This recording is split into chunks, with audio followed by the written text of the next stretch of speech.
Welcome into Bengals Breakdown. Once again, I am your host, Stone Shields, on hand. Appreciate you guys hanging out with us here this afternoon. Coming up on today's show, we're going to talk about some cornerback news.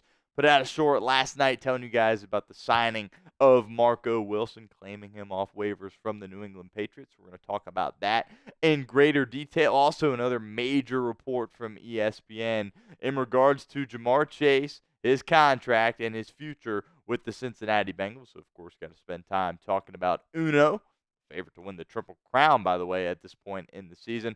Also, we got to talk a little bit about the Hall of Fame and one Willie Anderson. And, he was named a semifinalist once again for the Hall of Fame, his fifth time being a semifinalist. So we're going to dive into a little Willie Anderson talk as well to wrap up today's show. But I want to remind you guys about our like battle that we've got going on here in the month of November with Joey Peterson and our Ravens channel. We have closed the gap a little bit here. We really went off in our watch party on Sunday Night Football going against the Chargers. Got over 1,000 likes on that live stream, so that was awesome. We're closing the gap here. We are trying to get them for 3 out of the past 4 months. Right now we have 2 of the last 3. We're not trying to let them tie this up and go 2-2 here. So help us out. Hit that thumbs up icon if you haven't done so already. Really something you should do for all of our videos here at Bengals Breakdown. We really appreciate it, and it allows us to continue bringing you guys the best Bengals coverage. All right, let's start with our roster moves here to start out today's show. Marco Wilson. Bengals claiming him off waivers, as I mentioned at the top of the show, from the New England Patriots. He, by the way, was drafted by the Arizona Cardinals in 2021, spent a couple of years there, was a fourth-round guy before coming over and playing with the New England Patriots, and that's where he's been the past couple of seasons. And the Bengals really kind of struck gold from a sense that they have gotten a guy off waivers that has a ton of experience playing in the NFL. There are his stats there throughout his career, 54 games played. Certainly has given up a lot of receptions. Obviously, that's 54 games worth of data, so those numbers are really, really high. But the Bengals certainly fortunate to have him coming in and can be a contributor to that secondary. Of course, DJ Turner was really having a solid couple of games for Cincinnati. Lou Anarumo talked about him potentially having his best game as a Bengal there against the Los Angeles Chargers. Unfortunately, he suffered that broken clavicle. That's most likely going to sideline him for the remainder of the season, but we don't know for sure if that is going to be the case. Marco Wilson is a guy that's going to get brought in to help replace DJ Turner. I think there are several guys that are going to kind of fit into that role, but with Cam Taylor-Britt struggling, he gets thrown back in the starting lineup. Don't be surprised if Marco Wilson takes some reps away from Cam Taylor-Britt or Josh Newton, by the way, who is a rookie, of course. Really had a great game against the Los Angeles Chargers. Needed another piece in terms of their depth there in the secondary, and they get it off waivers. Once again, striking gold, getting a guy in Marco Wilson. And real quickly before we move on, you might be thinking, oh, I've heard that name before. That sounds familiar. You probably have, because when he was at Florida, he actually chucked a shoe in the final minutes of that game with LSU, resulting in a personal foul penalty and caused the Florida Gators to lose that game as LSU went on to kick the game-winning field goal. So he should fit right in really nicely here in Cincinnati based on that behavior. But we'll see. Hopefully he's a guy that can really take some of the load off those other guys and really contribute in a lot of valuable ways to this Bengals secondary as they look to close out the season. Leads us to the pinned comment of today's video. Grade the Marco Wilson signing. A, B, C, D, or F in the comment section. Let us know what you think. Be honest with us in the comments section. And if that ad comes here on YouTube, that's totally fine. Take advantage of it. Get down in the comment section and let us know what you think. Here's what the Bengals are currently working with there in the cornerback room. It's really interesting that Cam Taylor-Britt was really supposed to be that lockdown guy for him here in 2024, and he's really regressed this season. And he's gotten benched twice, got benched in that Carolina game, and got benched once again on Sunday night, but had to be really thrust immediately back into duty after DJ Turner suffered that injury to his clavicle. Here's what his defensive coordinator in Lou Anarumo had to say after the game, kind of leading up to the Bengals bye week when he addressed the media. He said, I will say this for Cam. On the sideline, he was great after we did it, meaning benching him, cheering his teammates on, and then when he had to come back in because of DJ's injury, I thought DJ was maybe having the best game as a Bengal. Cam came back in and did well. His mind was in the right place. If he was over there pouting, it would have been a disaster because I've seen that side of it. Not from Cam, but from some other guys in the past. And if the Bengals are really going to be able to pick their season up and really kind of vault their way to the finish line and pick up a couple of wins here as they come down the home stretch, they're really going to need Cam Taylor Britt, to step up and really play like the guy that they thought he could when they drafted him out of Nebraska a couple of years ago. The talent is there.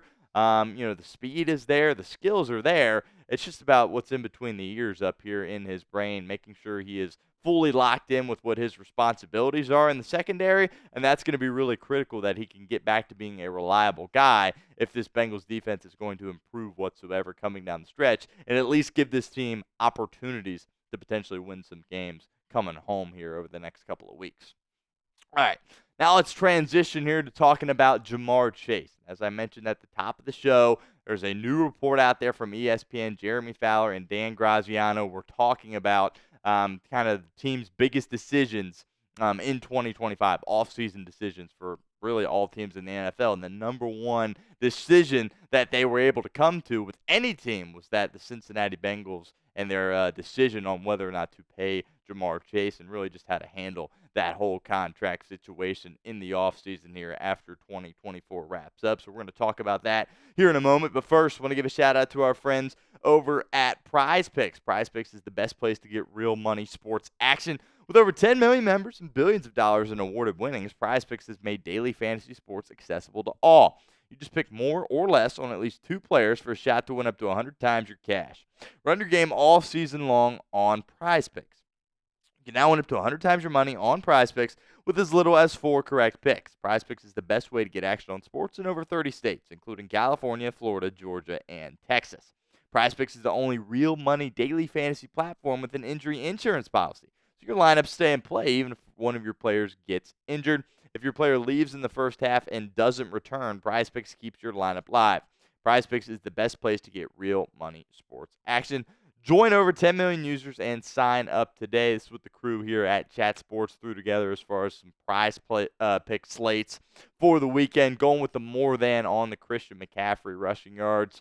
Certainly anytime he's out there on the field, he has an opportunity to really do some incredible things. And then going with the less than on Christian Watson receiving yards in that matchup between the Packers and the 49ers coming your way on Sunday. They also invented the flex play, by the way, which means you can still cash out if your lineup isn't perfect. You can double your money even if one of your picks doesn't hit.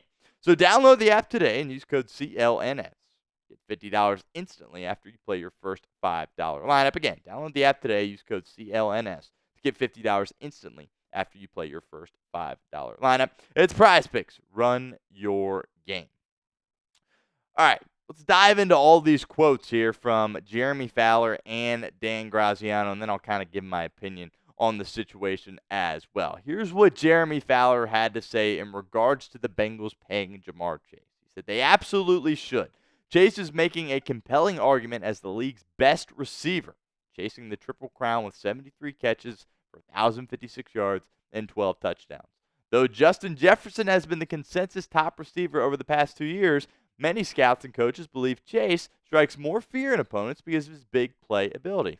Funny, I feel like I said that all throughout the offseason. Anyway, he's validating that belief, which means the price tag only goes up. The belief league-wide is the Bengals did get close to extending Chase's contract leading up to Week 1, but while the per-year annual average on that contract offer was sufficient, the structure of the deal, the guarantees, were not what he wanted. Now Chase is well-positioned to clear Jefferson's 4-year, $140 million bar and then some. Well, the Bengals obliged. Seems like a no-brainer, but there's still a hefty price tag for a team considered fiscally responsible.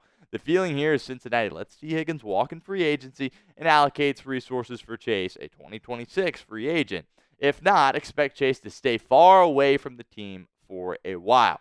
That was Jeremy Fowler, what he had to say about Ja'Marr Chase. By the way, I thought those were great points there from Fowler. Here's what Graziano had to say. He said, yeah, and I think the Bengals have to decide early in the offseason whether they're going to give him a Jefferson-level contract or trade him. Boy, would that be absolutely devastating. Because you're right. I don't think they'll need him, or I don't think they'll see him until they answer that question. And yes, I don't see how they can keep him and Higgins. Somebody or someday we'll look back and say, can you believe Higgins and Chase and Joe Burrow were all on the same team? And I remember it as a unique opportunity that they nearly cashed in with a title. Look, this is the second most important decision the franchise has ever made in the history of the franchise. Most important one was paying Joe Burrow. That looked very obvious. They were able to, get out the checkbook and make that happen. This is the second most important decision for the Cincinnati Bengals. Have to pay Ja'Marr Chase or you are absolutely screwed. And you got to do it early. Do it and do it early. This isn't something you want to linger throughout the offseason. You don't want to make Chase more frustrated. You don't want him thinking about potentially not wanting to play in Cincinnati. You got to get this taken care of with early. That's the number one thing you got to focus on in this offseason. If this year ends the way that it looks like it's going to end, which is early and not with the postseason berth, everybody's going to have a sour taste in their mouth. If they can lock up Ja'Marr Chase early, I think that brings a lot of excitement and just some energy, positive vibes back into the organization, and that obviously would really be helpful for this football team. But by the way, the price went up. If you would have done this last offseason, you kind of could have gotten him at a much lower value. But right now, he's on pace to win the Triple Crown. What's that mean? He's on pace to lead the NFL in receptions, receiving yards, and touchdowns. This guy's having an absolutely all-time season. And if I'm Ja'Marr Chase, I'm looking at that Justin Jefferson deal, and I'm not just trying to meet it. I'm trying to get significantly more than it. Look, I think it's very clear these are the two best receivers in the National Football League. Going all throughout the offseason, I said Ja'Marr Chase is the best receiver in the National Football League, and a lot of people laughed at me. But taking a look at these numbers, I mean, this is absolutely ridiculous, the things that he has been able to do out there on the football field. He is a game-changing guy that can take the absolute top off an opposing defense. If he has it in space, they'll simply run right by everybody, make everybody look like children out there chasing him. Also, he's an incredibly physical guy that can just go out there and bully you as well, an element to Jefferson's game that I don't think he necessarily has. These two are definitely the best in the league, and it's going to be pretty, nauseating for the Bengals to think about all the money that they're going to have to fork up on just two players, Ja'Marr Chase and Joe Burrow, but it's my belief they're really the two best players at those two positions, which you could argue are the most important positions on the football field. Cincinnati absolutely has to take care of this Ja'Marr Chase deal early. And it's going to impact Joe Burrow, by the way, because if they don't pay Ja'Marr Chase, Joe Burrow is going to be one frustrated guy. And I tell you what, he's not going to want a second contract in Cincinnati. Another opportunity for you guys to get interactive with our show here at Bengals Breakdown. What is your confidence level in the Bengals getting a Chase deal done? Let me know in the comments section. Scale it for us, 1 to 10. I understand if you guys aren't optimistic about this happening because the Bengals have fallen short in these kinds of situations time and time again. They got it right with Burrow. Will they get it right with Chase is the question. Scale your concern level, or your confidence level, rather, for me in the comments section. Before we get out of here, I want to spend a little bit of time talking about Willie Anderson, who was much, before my time, did play some years in the early 2000s as I was growing up. Don't really have much knowledge of those seasons. He's a guy that's a semifinalist for the Pro Football Hall of Fame once again. You talk to Bengals fans that are a little bit older, all of them say that he absolutely 100% should be a member of the Pro Football Hall of Fame. We'll spend a couple of seconds here talking about some other notable semifinalists here in a moment, but do want to remind you guys to subscribe to our channel if you have not done so already, youtube.com/BengalsTV. Basically daily videos for you guys here covering the Cincinnati Bengals, as well as watch parties on game days as well. Don't miss out on any of our coverage. Hit that sub button, youtube.com/BengalsTV. Here are a couple other notable semifinalists here. Antonio Gates, James Harrison. Of course, Bengals fans know him quite well. Rodney Harrison, Eli Manning.